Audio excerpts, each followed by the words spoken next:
Welcome to the broadcast. My name is John Mayfield, the real estate tech guy for Global Real Estate School. Hey, it's been a little bit of a time since I have done a live streaming.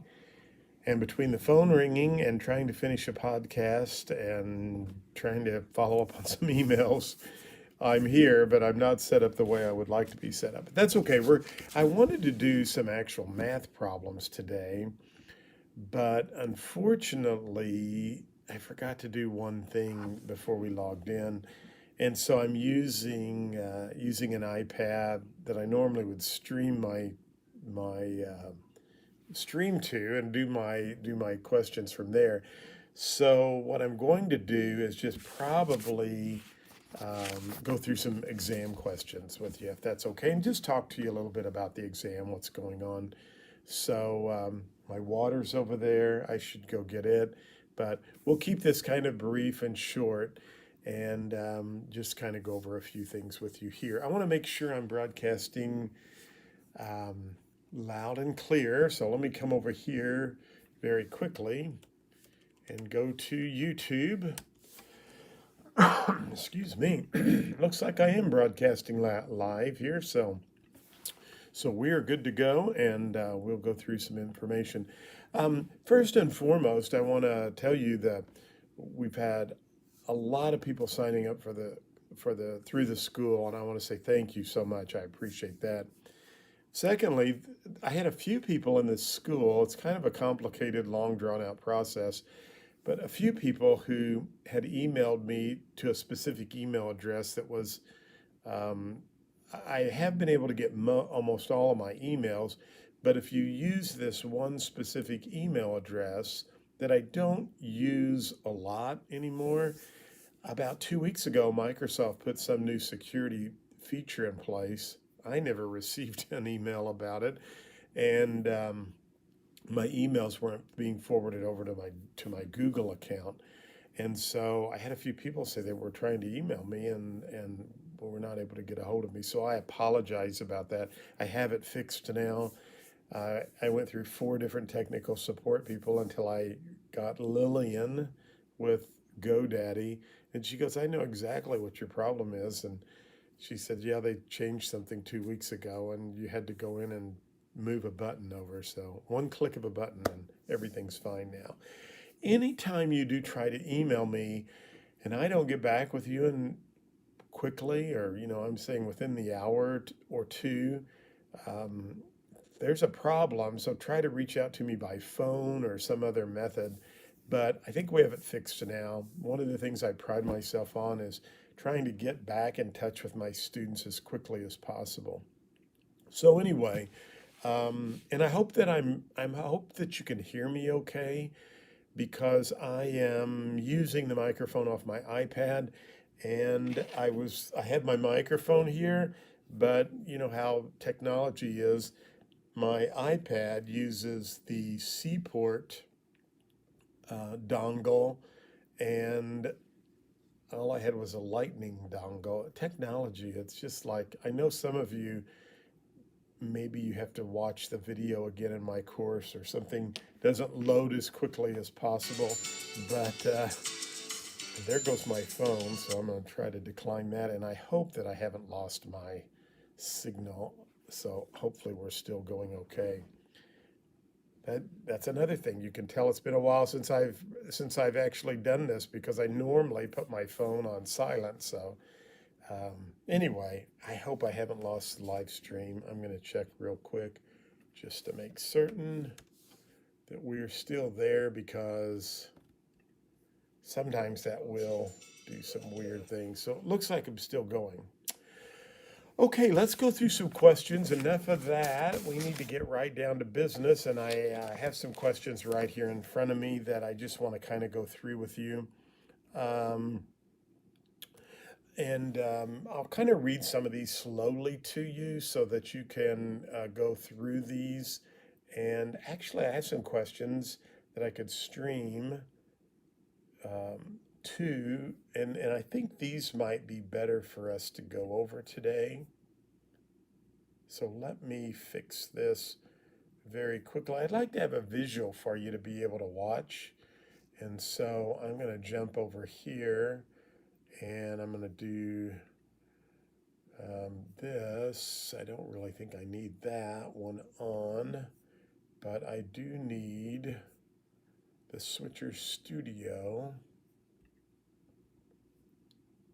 And so we will put this on. We'll be good to go here. Okay, here we go.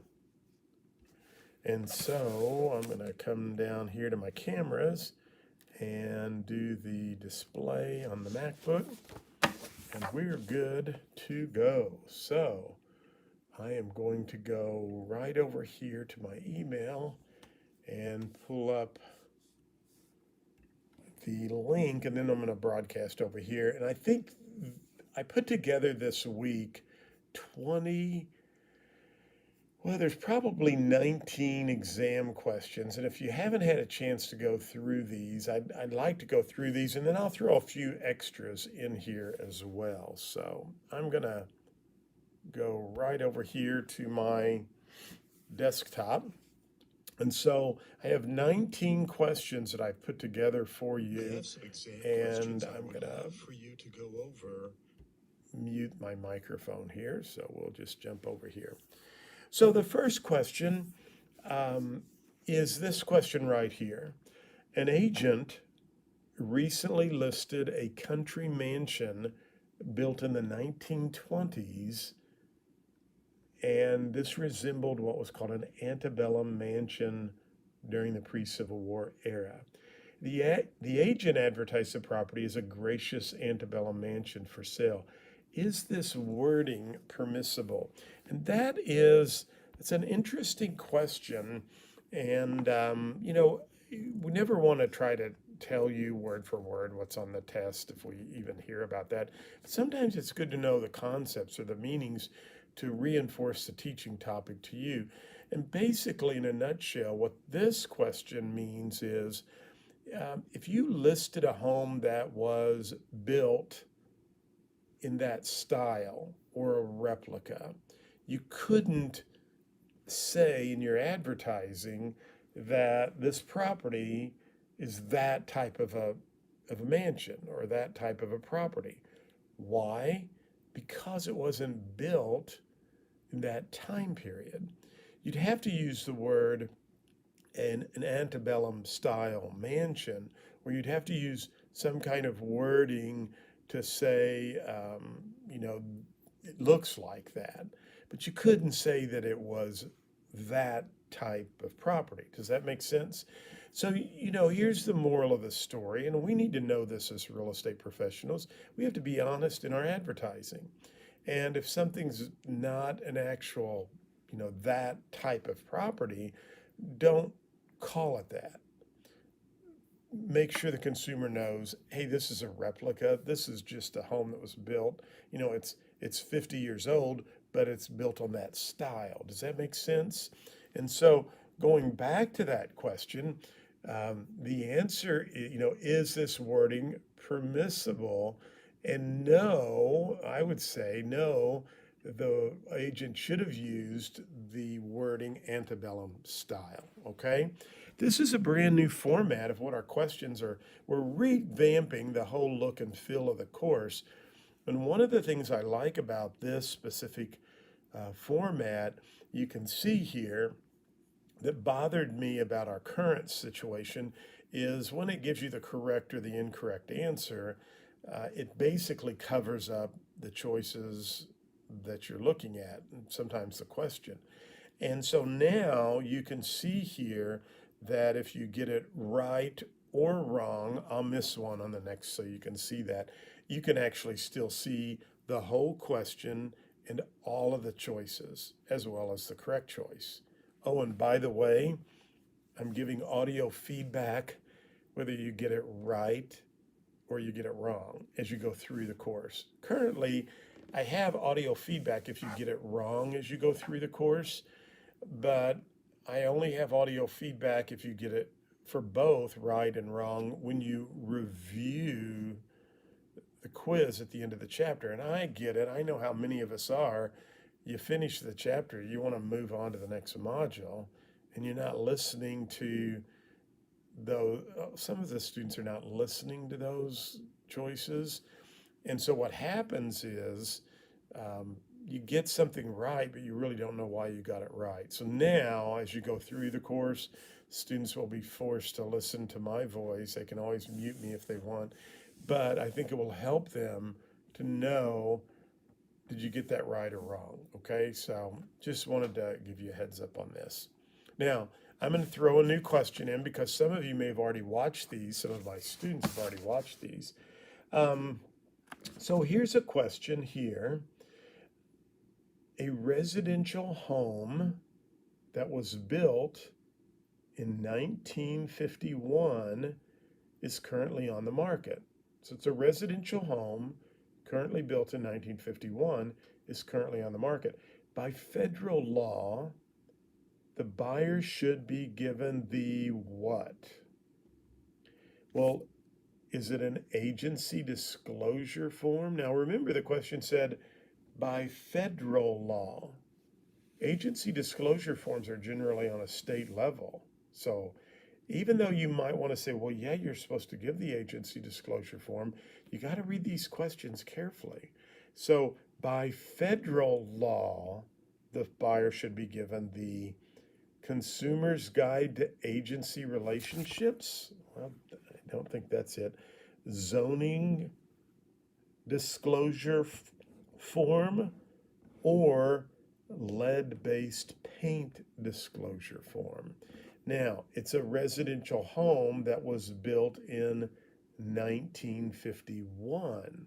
So you have to give the lead-based paint disclosure form. Now, some of my students, if you have not gotten up to chapter 19 or 20, I think that's where we cover this, don't panic. It's good for you to know this. But homes that were built prior to 1978, you have to provide the buyer or tenant. You could see, a lot of times they like to throw the tenant scenario in. You have to provide them with the lead-based paint disclosure form. I think I have one right here because I just had a contract. I do most of my stuff electronically, but I could pull one out, but we won't do that. But that's a requirement that you have to do. So, correct answer is lead-based paint disclosure form. Now, two key things I picked up in that question. House was built in 1951, so that's prior to 1978, and it said what federal form, okay? So even though they throw that agency disclosure form in there that is required in many states, that's not a federal form, that's a state form, okay? So let's go back over here and take a look at the next question. You're at a broker's meeting for your local association when the topic of commission rates in the area are being discussed. What should you do in this situation? Well, immediately leave the meeting? That sounds pretty good. You think that's it? Let's read all the choices because you never know. Share your thoughts and vote on the new commission rate everyone would like to set. Use this opportunity as a discovery period about your local market area, but do not show their listings, or stay in attendance, but do not provide any input in the discussion. I told you I wanted to miss one so you could hear that, but then I'd be forever banished on YouTube from other real estate school students for missing a question. Now, I have my audio turned up here, and so let's submit this. You are attending a broker's meeting for your local association when the topic of commission rates in the area are being discussed. What should you do in this situation? Well, you need to immediately leave the meeting, okay? Get the heck out of there. Hang around or stay there. If you are in the presence and you begin talking, or even if you don't say anything and you're at the meeting and they're talking about commission rates, you could be guilty of antitrust. Remember, commissions are negotiable. And you could never say to a consumer that that's the average or that's the norm. You cannot do that. Commissions are negotiable. They're negotiable between brokers and consumers, between brokers and other brokers, and they are negotiable between brokers and agents in their own office. Other quick question, remember, the real estate commission will never listen to a commission dispute, okay? So I want to make sure you understand that too. But for that specific question you are looking at here, you want to leave the meeting immediately. All right, there you go. Get the heck out of there. You never want to talk about commissions with other brokers. You never want to say to a consumer, oh, that's the average or that's the norm. We cover this in chapter 10 if you've not gotten there yet, but that's called price fixing. It's a violation of the Sherman Antitrust Act. It's price fixing. You're going to see that question on the test. In fact, you'll see two questions I could guarantee you on the test. Something similar to that, or antitrust price fixing, and you know how to answer that now. And you're going to see something about the real estate commission received some complaint because two brokers got in a fight over who was due a commission. And the real estate commission will never, ever get involved in commission disputes. I don't care what state you're in. I've not run across a state yet that the commission will listen to commission disputes. They just don't do it. So commissions are always negotiable. Hopefully you could hear all of that. They're negotiable between brokers and the consumers, between brokers and other brokers, and between brokers and agents in their own meeting. It's interesting. A year ago last May, I was at a meeting in Washington, D.C. It was a teachers' meeting, believe it or not, real estate educators.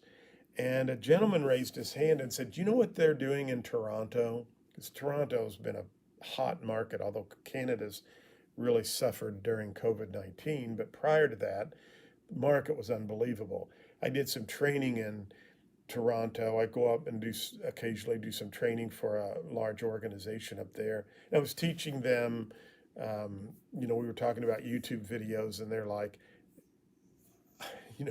we list a house today, John, and we have 14 offers or 16 offers come in. We don't have time to do videos for YouTube.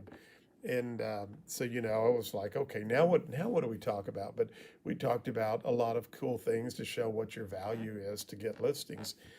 So very hot market, properties fly off the shelf.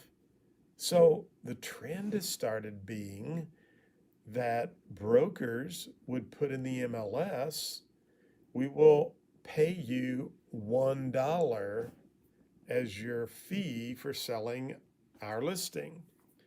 And this gentleman, again, I'm in a real estate educators class, says, can you believe they're doing that? They're only paying $1, and that's not right. And other real estate teachers were saying, I can't believe that. And they were all up in a tither. And I'm sitting there thinking, wait a minute, commissions are negotiable. Me and 90% of the other teachers in the room, and we all quickly said, hello, you can offer whatever you want. If I want to pay you 50 cents, that's my prerogative. Commissions are negotiable. They're negotiable between brokers and consumers, between brokers and other brokers, and between brokers and their own agents. And you can't ever say everybody charges this rate, and you cannot get in a discussion at a meeting. You need to leave immediately, okay? And the real estate commission will never what? Hear commission disputes. I'm going to grab my water as we go to the next question.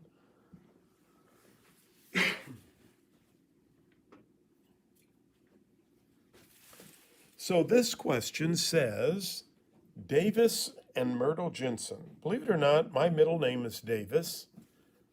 I write some of these questions. So, and my grandfather's name was Davis, and my grandmother's name was Myrtle, and their last name was Jensen. So I'm dedicating this question to my grandparents, okay? Davis and Myrtle Jensen owned a home that was free and clear of any mortgage liens. They were interested in obtaining a new mortgage to help them pay for monthly expenses due to a shortfall with their Social Security payments. What type of loan would you suggest Davis and Myrtle consider? Would they get a declining balance mortgage, a balloon loan, a partially amortized loan, or a reverse mortgage? Now, I just want to show you, because this is our new format of our questions. You heard me give an example on the last question, the last two we've gotten right. But even if you get this wrong, this is what it looks Davis and like. Myrtle Jensen owned a home that was free And you get audio feedback, whether you get it right or wrong. I just feel like that's going to help students out. But the correct answer is a reverse mortgage. It's a reverse, also called a reverse annuity mortgage. So you need to understand that a reverse annuity mortgage, you see a lot of these on TV, is a loan that sellers, or homeowners would be the right verbiage, that homeowners can go to the lender and they basically get a loan on their property, but instead of getting one lump sum of money, the lender just sends a monthly payment to the borrower to help offset expenses. So, rather than, if your home's worth 100,000, rather than giving you 100,000, they're just going to give you monthly payments that would help you out, and that's called a reverse annuity mortgage or reverse mortgage. You're going the wrong way, right? Uh, Remember, with a mortgage, you pay down and hopefully go to zero, but with a reverse mortgage, you start at zero and you start adding to it every month. So again, I just missed that, so you could see what it looks like if you miss a question. But I hope you like the new look and feel. I think that it's going to be very beneficial. We've got some really cool things we're doing. We're not changing the content because our pass rates have been very good. In fact, I just got our pass rates, and for the number of students we have who took the test, our pass rate was 62%, first time pass rate. Now, that's not where I want to be at all, but when you look at other schools that that had that many students that took the test, it's an improvement. Last month we were a little bit below that, but we're still dealing with some of COVID-19. We're still dealing with a few students who finished the school back in March or April, and they're trying to go in at the last minute and it's tough if you're not studying every day. I don't want to discourage you, but we're going to help you pass that test, okay? Just follow the material and make sure, Global Real Estate School students, you have a link to these questions. I want you to be sure and go out there and look at these questions. Let's try something for those of you who, let's see here, see if I can find one that I would like to give you. Well, we have that one coming up.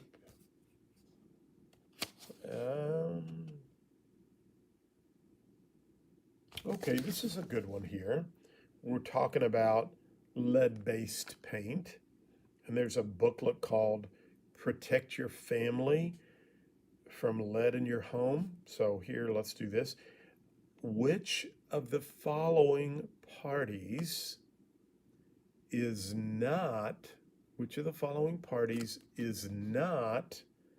responsible for giving the Protect Your Family from Lead in Your Home document to potential buyers and tenants. Now remember, lead-based paint's required for residential homes, and it's required for buyers and tenants, properties built before 1978. The seller, the landlord, real estate agent, or settlement agent?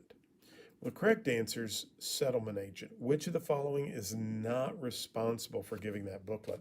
And it's the settlement agent, but the seller's responsible, the landlord's responsible, and the real estate agent. Any of those parties would be responsible involved in the transaction, okay? All right. Oh, this one you could see. I actually had somebody ask me this question. So, abandoned factories, former dry cleaners, and vacant gas stations that may contain environmental hazards are classified as, and the correct answer is brownfields. Brownfields. All right. So that's a brownfield. By the way, just so you will know, this is a great book, and if you wanted to purchase a book to help you with your course, this is called Guide to Passing the AMP Real Estate Exam. It's by a lady that I'm friends with on Facebook, Joy Bia Sterling, I believe, is who wrote this one. And I'd highly recommend it. You can go to her website. You can probably buy it on Amazon, but I think she sells it on her website. She'd probably make a little bit more money if you did that. But it's a great book, and to me, you cannot take too many test questions. So Joy Bea, B-E-A, Sterling is her name, and so from Kentucky, I believe. Really nice lady, great instructor, and is a wonderful book, so I would highly recommend that you check it out. I'm just reading a few of her questions, so I want to give her credit for that. Okay, going back over, we're going to do one or two more. We've been on this now for a few minutes, 30 minutes. What is the difference between a unilateral contract and a bilateral contract? Well, golly, you're gonna probably see something on this. Yikes! Unilateral, bilateral.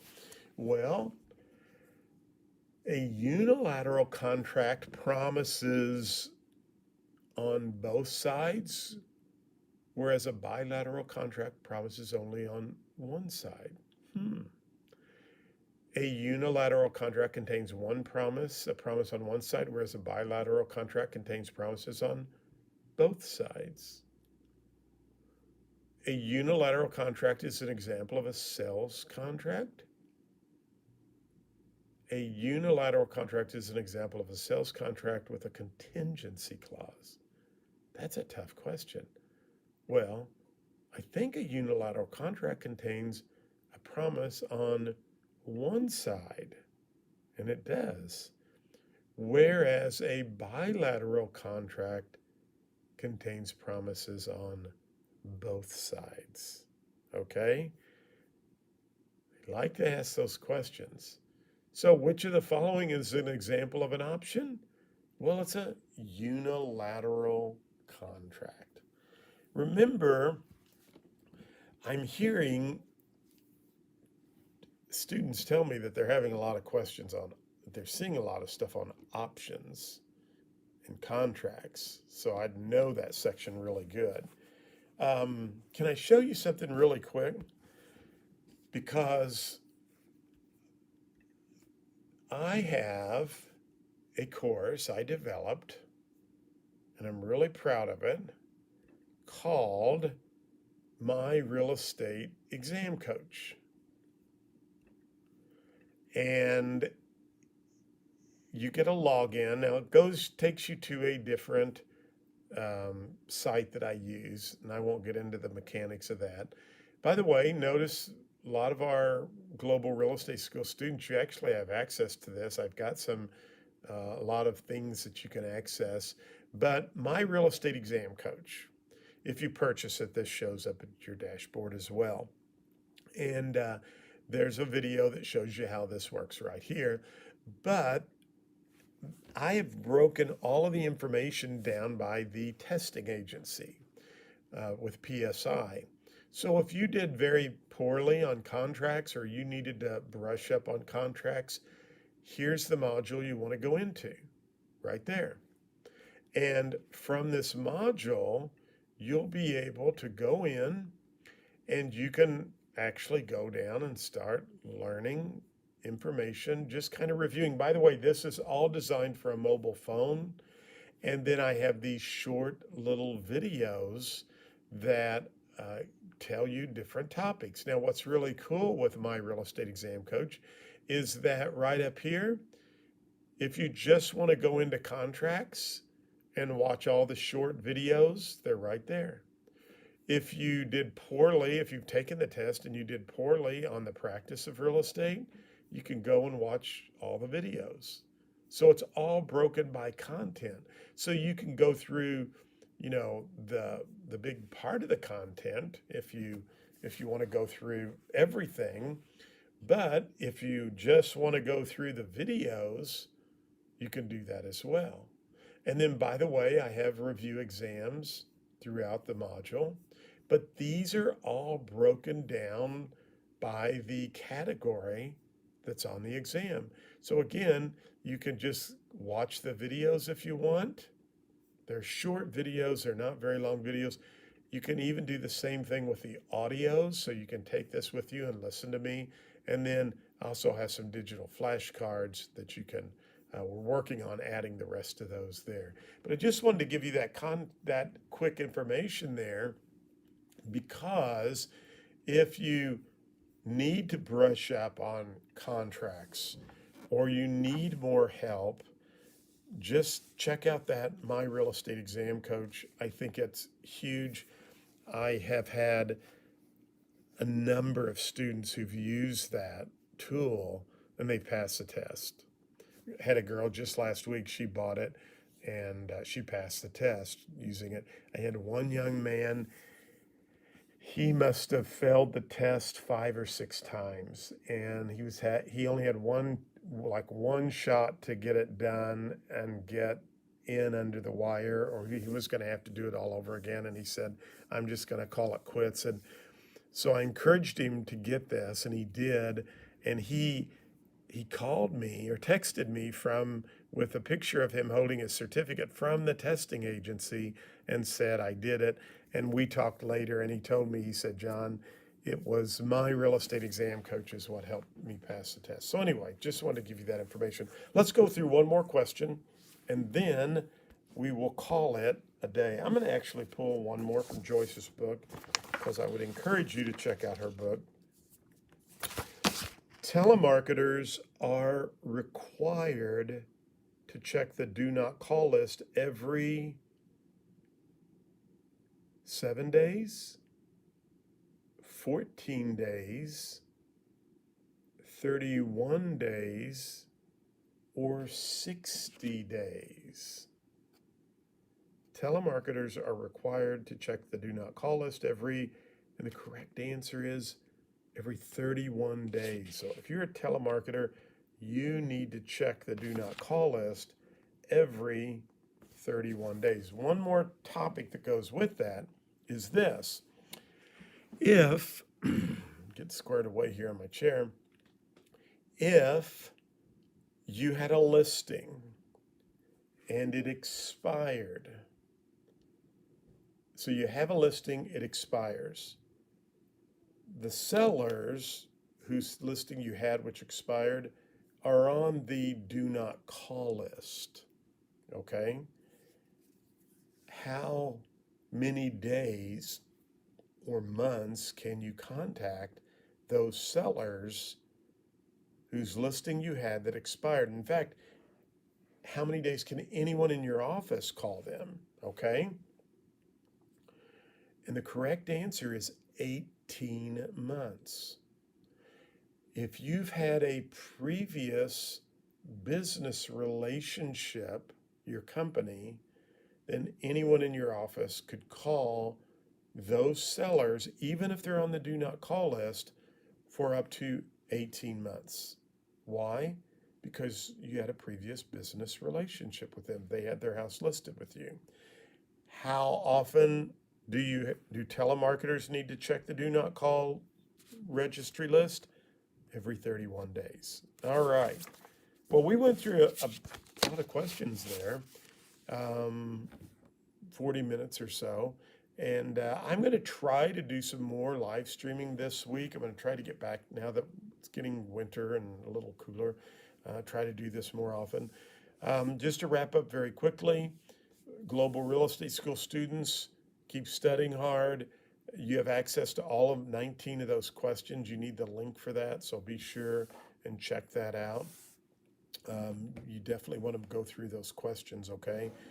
And other Global Real Estate School news, those of you who sent me an email, you didn't get a reply, I apologize. If you use the john@businesstechguy.com, for some reason, Microsoft changed some stuff because of some security protocols, and I had to go in and fix that. It's fixed now, so I should be able to not miss any emails. But anytime you email me and I don't get back to you very quickly, please call our office phone number or try to send an email another way. John at mayfieldre.com is another email you can reach me at, because I pride myself on getting back to my students as quickly as possible. So I want to thank you for your business. Keep studying hard. We had some great pass rates that came in today, but I want to bump that up there in the 80s and 90s. Like, I want my competitors to say, what is he doing? And he's just me and the school's just trying to provide the best possible education I can for you. So sorry we were rough getting started in the beginning, but hopefully this was helpful for you. I'm always here if you need help. Thanks for watching. Tell others about Global Real Estate School. Keep the kind comments and feedback going. Subscribe to this YouTube channel. Put some nice feedback there and tell others about Global Real Estate School. And if you haven't purchased My Real Estate Exam Coach, you can find that at Global Real Estate School, and you can also find it at myrealestateexamcoach.com. Hey, have a great evening.